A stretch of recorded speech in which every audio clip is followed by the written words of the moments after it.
What's up, everyone? Welcome to the Power Play with CJ.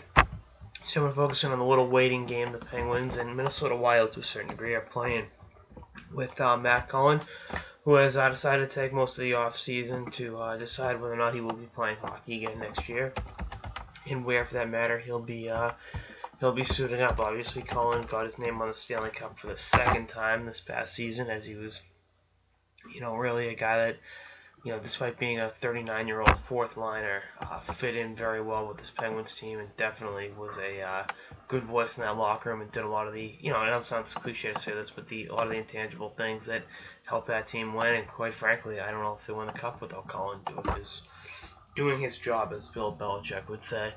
And I think there's a strong possibility he goes back to Pittsburgh because, might as well go back for seconds, right?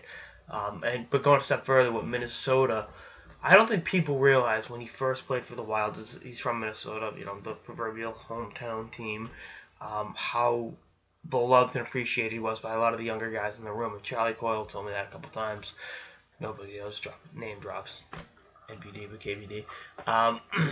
Saying that he was a great guy to have, for the young players, kind of bounce ideas off and be a veteran presence that steered them the right way and showed them how to act and how to be professional and was a steadying presence when they played together on the ice. So the case in Minnesota is a lot stronger than people may realize, and again, that's just the way it goes. That's how free agency works.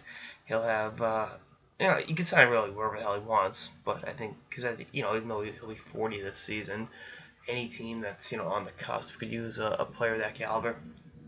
And I know you can probably get Anton Vermette, who's a little bit younger, but I just think what Cullen did for that Penguins team last year, scoring 16 goals at the age of 39, it's like, all right, he can still play, he can still contribute, help the team win the cup, and who wouldn't want to have him in your locker room, in your lineup?